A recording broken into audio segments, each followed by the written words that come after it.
suivez l'émission Pas de vie, bonjour et bienvenue à ce nouveau numéro. De plus en plus, il est recommandé par les médecins, les diététiciens, les nutritionnistes d'utiliser plus le miel et beaucoup moins le sucre. La promotion du miel au détriment du sucre synthétique pour lutter contre certaines maladies, notamment le diabète.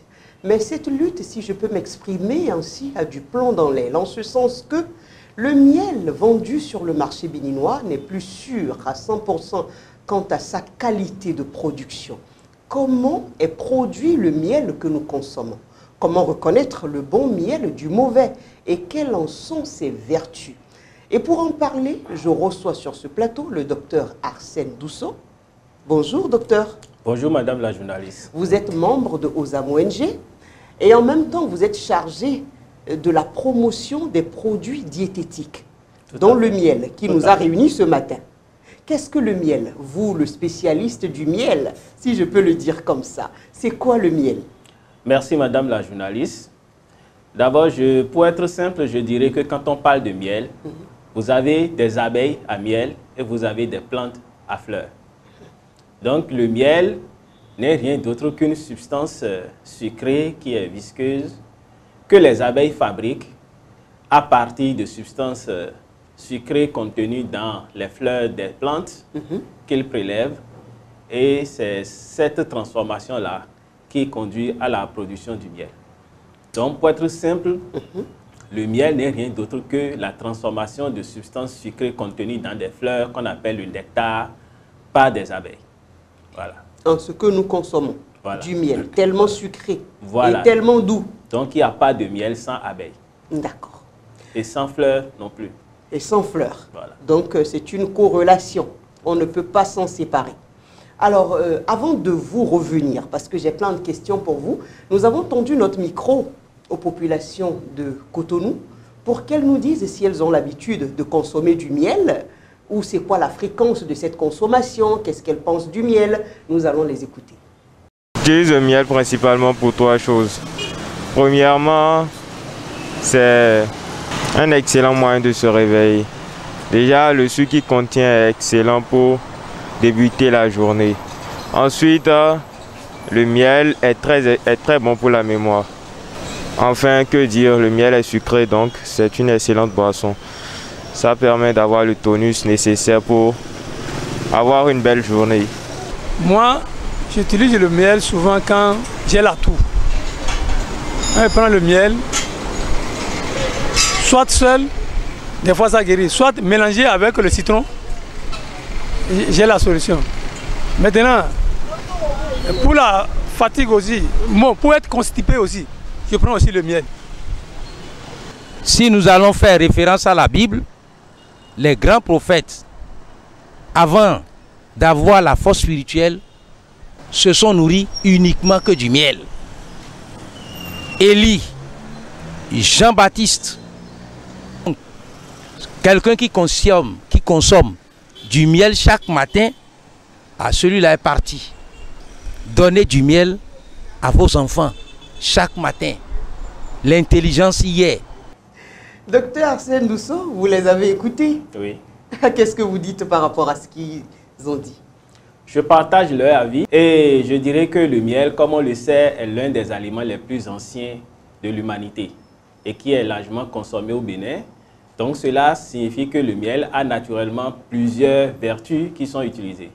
Figurez-vous, madame la journaliste, lorsque on allait à l'école, nos parents mélangeaient le miel avec de l'ail et chaque matin, on nous donnait une cuillère à café de miel.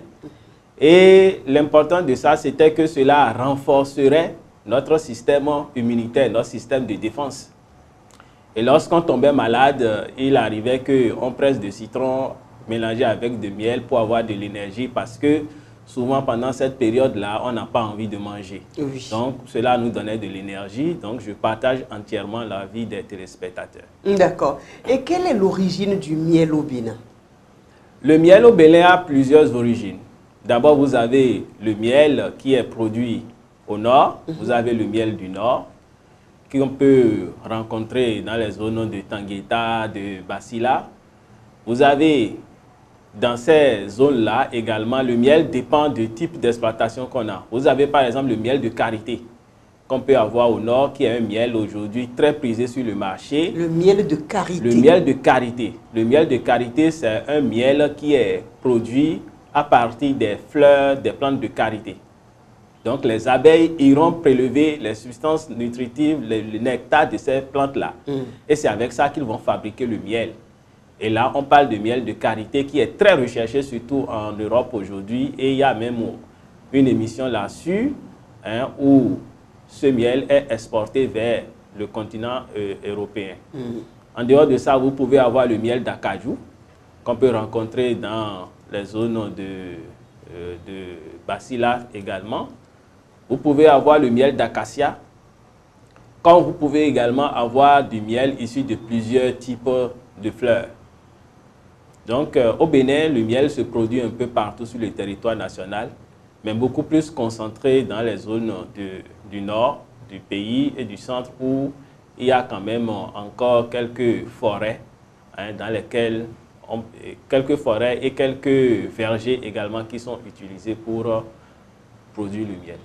Du miel de cassia, du miel de karité, du miel de fleurs ou je sais pas, est-ce que, bon ça c'est une petite question, hein, est-ce que on sent de la différence dans la contenance par rapport à l'arbre dont les abeilles ont puisé les nutriments? Est-ce qu'on sent cette différence-là? Tout à fait. Lorsque vous prenez le miel, en réalité, il y a plusieurs types de miel. Vous avez le miel qui peut avoir différents aspects. Les couleurs peuvent changer selon le type de fleur que l'abeille a utilisé. Oui. Et également, la composition peut légèrement être différente en fonction du type de fleur, du climat et également des conditions dans lesquelles la production a été réalisée. Donc, il y a cette petite nuance-là qui existe au niveau du miel qu'on rencontre. Et dans tous les cas, quel que soit le type de plante utilisée par l'abeille, le miel est de bonne qualité parce que le processus de formation va faire que l'abeille va contribuer à enrichir ces substances-là en d'autres éléments qui vont faire le miel. Voilà. Et comment est produit concrètement le miel que nous consommons? Parlez-nous des étapes. Alors, pour être simple, lorsque vous prenez les abeilles, une fois qu'ils vont repérer les plantes à fleurs, ils iront butiner sur ces plantes-là pour prélever la substance sucrée contenue dans les fleurs qu'on appelle le nectar. Et déjà, lorsqu'ils prélèvent cette substance avec leur langue ou leur trompe, cela va entrer dans une poche qu'on appelle le jabot et cela se mélange à leur salive. Déjà, ils commencent par avoir un processus de transformation. Et lorsque ces abeilles-là retournent au niveau des ruches, c'est-à-dire leur lieu d'habitation, ils vont, dans un premier temps, transférer ce liquide-là à d'autres abeilles. Donc, il y a un travail à la chaîne qui va commencer par se dérouler où il va transférer ce liquide-là à d'autres abeilles. Et eux également, à chaque fois, ils vont faire transiter ce liquide de leur bouche vers leur jabot à chaque fois.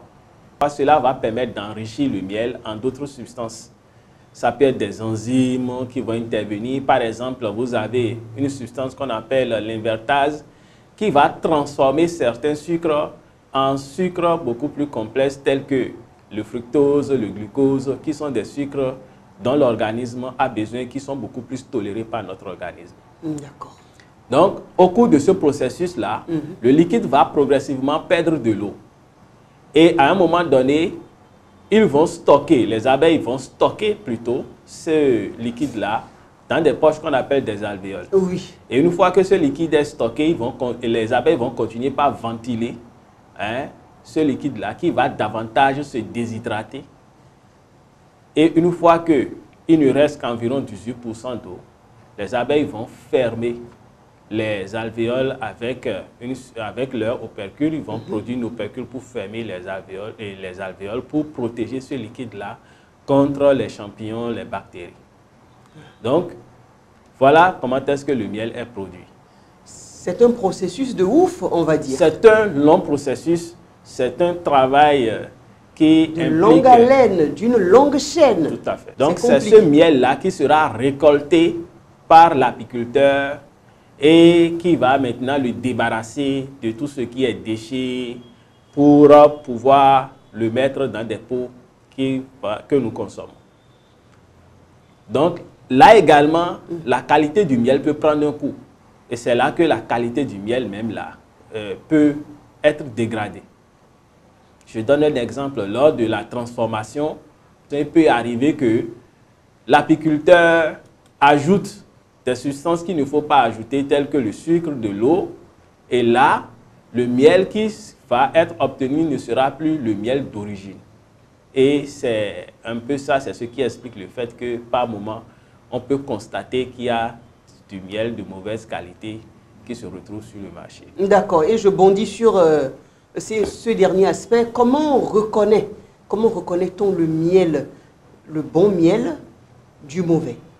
Le miel de qualité, docteur Arsène Dousso. Parce qu'aujourd'hui, il n'est pas rare d'entendre dire que tel miel n'est plus bon, ça, et puis il y a même des méthodes pour tester, et c'est sûr que vous allez nous donner des astuces. Mais comment on reconnaît le bon miel? Les gens mélangent aujourd'hui du sucre. À ce qui paraît, dans plusieurs zones, il n'y a même plus de zones crédibles aujourd'hui. Il y a quelques années, quand on vous dit le miel, on dit celui qui vient du Nord est le meilleur. C'est le meilleur miel, c'est la qualité. Les gens commandaient là-bas parce qu'on pense, docteur Arsène Dousso, que le miel d'ici, c'est un miel un peu modernisé, façon avec des ajouts de substances toxiques et tout ça. Mais aujourd'hui, même dans le Nord profond, à ce qu'il paraît, il n'y a plus le miel de qualité, tout est mélangé. On grille du sucre et ça donne une certaine substance noirâtre. En fait, je n'ai pas assisté, mais c'est ce que j'ai entendu dire. Comment on reconnaît? D'abord, je vais vous rassurer qu'au Bénin, nous avons du miel de qualité. D'accord, si vous le dites, on est rassuré. Nous avons du miel de qualité. Vous savez, la qualité du miel dépend de plusieurs facteurs. Souvent, nous regardons la couleur du miel pour penser que, bon, comme c'est noir, c'est peut-être un miel de mauvaise qualité. Ce n'est pas vrai. Comme je l'ai dit tout à l'heure, la couleur du miel dépend du type de fleurs que les abeilles ont utilisé. Je vois. Vous voyez. Par exemple, il peut arriver que dans un environnement, l'abeille butine plusieurs types de plantes, différents types d'espèces de plantes que l'abeille butine. Et en ce moment, la couleur du miel qu'on aura ne sera pas forcément la même chose que si je prends une exploitation d'acacia où les abeilles sont parties uniquement butiner sur les fleurs d'acacia. Là, ce ne sera plus la même chose. La couleur peut changer. La viscosité également, ça peut varier. Le goût, l'odeur également peut changer. Donc, c'est pour vous rassurer que lorsque nous voyons par rapport à la couleur, par rapport à la texture du miel, cela dépend d'abord du type de fleurs sur lesquelles les abeilles ont butiné. Maintenant, le vrai problème se situe au niveau des apiculteurs ou bien de certains apiculteurs. Donc, lors du processus de transformation, pour obtenir le miel en pot, on va récupérer le miel par un processus dont je ne vais pas trop m'éterniser là-dessus. Donc, au cours de ce processus-là, le miel est récupéré, débarrassé des déchets, les pattes d'insectes et autres avec des tamis. Et ça peut se faire de façon artisanale, comme ça peut se faire avec, pour ceux qui ont les moyens, utilisent d'autres moyens pour pouvoir se débarrasser de ça. Ensuite, on laisse le miel se reposer pendant un temps. Et après, on procède maintenant à l'embouteillage, si vous voulez. Mais il peut arriver que pendant ce processus, parce que peut-être la quantité obtenue n'étant pas suffisante, on peut chauffer le miel, ajouter du sucre, et c'est en ce moment que la qualité du miel est dénaturée. Mais fort heureusement, au Bénin, nous avons des structures compétentes qui se chargent de contrôler la qualité des aliments qui sont mis sur le marché. Je prends par exemple l'agence béninoise de la sécurité alimentaire qui se charge de vérifier, de tester ces différents produits qui sont mis sur le marché, qui sont disponibles dans la plupart de nos pharmacies. Donc, je peux vous rassurer qu'au Bénin, nous avons du miel de bonne qualité. Nous en avons, mais nous avons également du miel dont la qualité est douteuse.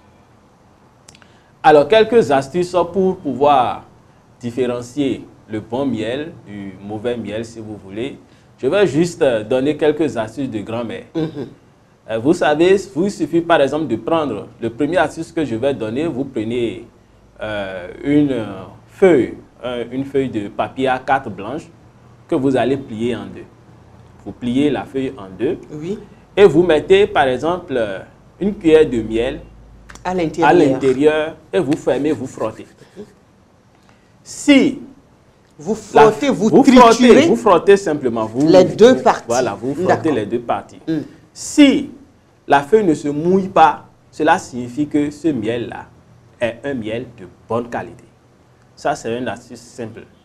L'autre astuce simple qu'on peut utiliser, c'est de prendre le miel.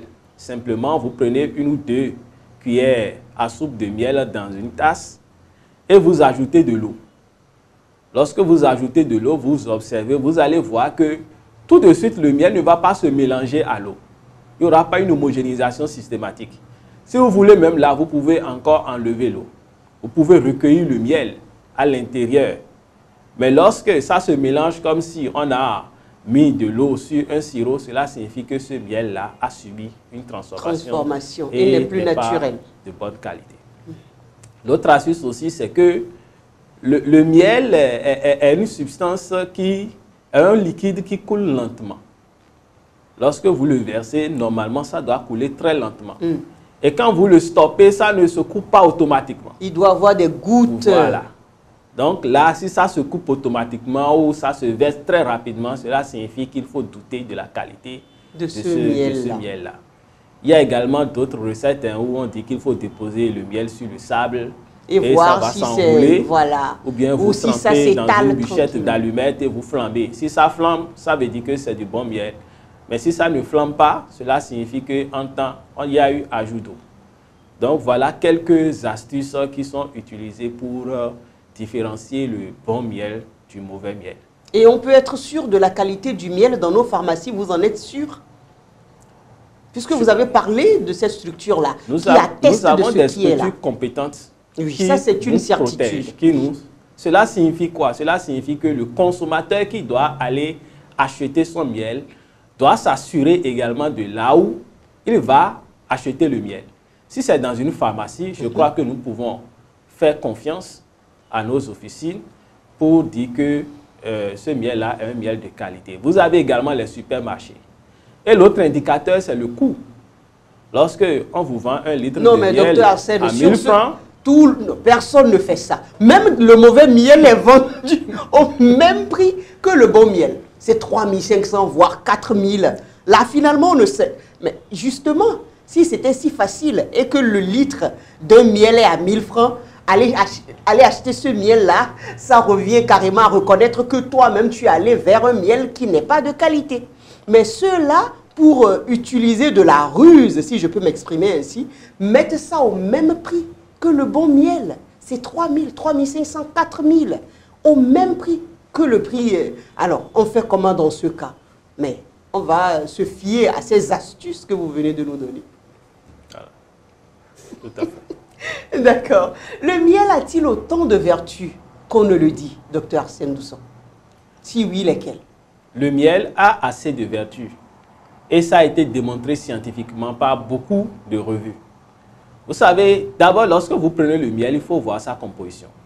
Le miel est composé à près de 80% du sucre. Lorsqu'on parle du miel, c'est d'abord du sucre. Le miel, c'est du sucre à près de 80%. Après ça, vous avez environ 18% d'eau, 17 à 18% d'eau qui s'y ajoutent. Et il reste 2 à 3% qui sont constitués par beaucoup d'autres substances telles que les sels minéraux, les vitamines, des enzymes qui vont donner la qualité du miel. Donc déjà, lorsque vous prenez cette composition-là, vous constatez que vous avez le sucre qui apporte de l'énergie à l'organisme, vous avez une petite quantité d'eau, mais vous avez également d'autres éléments tels que des enzymes qui interviennent et qui permettent au miel de jouer tous les rôles qu'on lui donne. Le miel est très bon pour la santé. Oui. Figurez-vous, le miel lorsque vous prenez le miel a un pouvoir sucrant 30% supérieur au sucre de synthèse que nous appelons le saccharose, c'est-à-dire le sucre de table. Cela signifie que si je dois prendre 100 grammes de sucre, là, je vais prendre 70 grammes de miel, j'aurai le même résultat. C'est pour vous dire que le miel est bon pour la santé et peut valablement remplacer le sucre. En dehors de ça, le miel a beaucoup d'autres vertus. C'est un antioxydant. Vous voyez, lorsque vous prenez la couleur du miel, lorsque la couleur est brune, par exemple, c'est parce que ce miel-là est riche en antioxydants.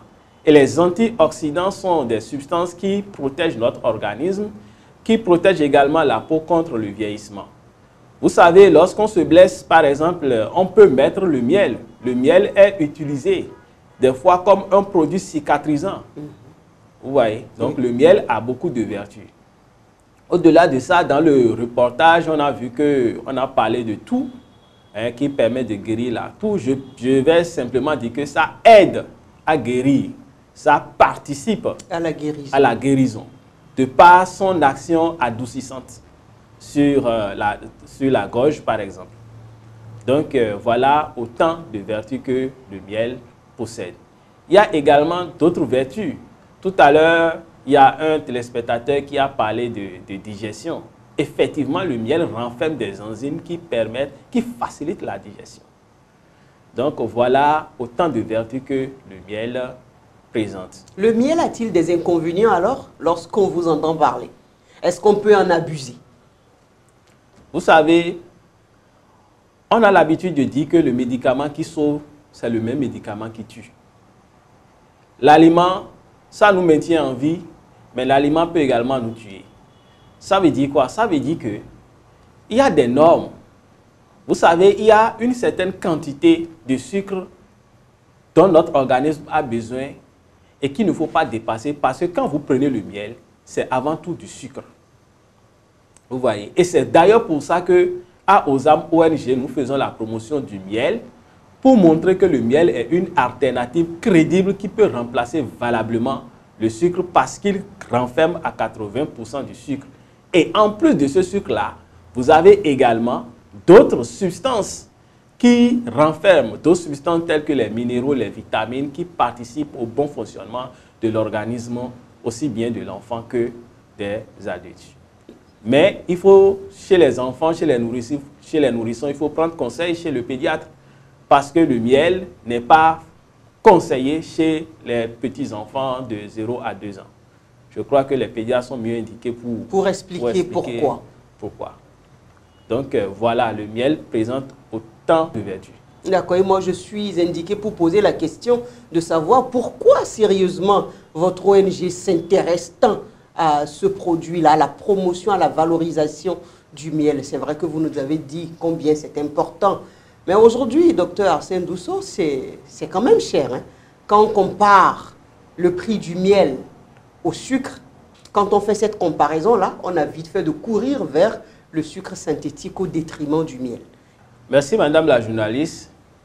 Vous savez, Osam ONG s'investit dans l'éducation nutritionnelle. Et quand on parle d'éducation nutritionnelle, c'est tout ce qui concerne également la lutte contre les malnutritions par défaut, telles que l'obésité infantile par exemple. Et à ce titre, le sucre que nous utilisons, qui est le sucre de table, représente, lorsqu'il est mal utilisé, un danger pour l'organisme. Mais lorsque vous prenez le miel renferme pas un sucre, mais des sucres. Et ces sucres-là sont des sucres qui sont beaucoup plus digestes pour l'organisme. C'est des sucres qui sont lents dans l'organisme. Donc, le miel est une alternative crédible par rapport au sucre et permet de régler un problème de santé. Mais en dehors de ça, comme je l'ai dit, en dehors du sucre qu'il apporte, il y a d'autres éléments tels que les sels minéraux, les vitamines qu'il renferme qui permettent à notre organisme de bien fonctionner. Donc je dirais que le miel est bon pour la santé. Consommer le miel, c'est non seulement apporter de l'énergie à l'organisme, mais c'est également apporter des éléments qui vont renforcer le système immunitaire de l'organisme. Donc, il n'y a pas que le sucre qui est apporté. Le miel est un produit naturel. Le bon miel, je précise, est un produit naturel. Et tout ce qui est naturel, sain, naturellement apporte de bien à notre organisme. En ce sens, le miel est un produit diététique donc il faut valoriser aujourd'hui. Et je dirais, nous avons espoir que dans notre pays, avec la forte demande en miel qu'on observe aujourd'hui, qui est beaucoup d'apiculteurs pour booster cette production du miel. Vous vous êtes aussi donné à la production du bon miel. Je parle de Osam ONG, bien entendu. Est-ce qu'on, si on va à Osam ONG, on peut être sûr d'avoir du miel de qualité? Osam ONG est constitué d'une équipe de nutritionnistes, de diététiciens, de médecins, donc de producteurs. Donc vous voyez, à Osam ONG, on peut vous aider à identifier le bon miel. On peut vous recommander le bon miel. On peut vous orienter pour avoir du bon miel. D'accord. Merci. Alors, consommer du bon miel, c'est bon pour la santé. C'est ce que nous retenons, hein, en gros, de cette émission avec le docteur Arsène Dousso. Merci à vous, mesdames et messieurs, de nous avoir suivis. On se dit à très vite.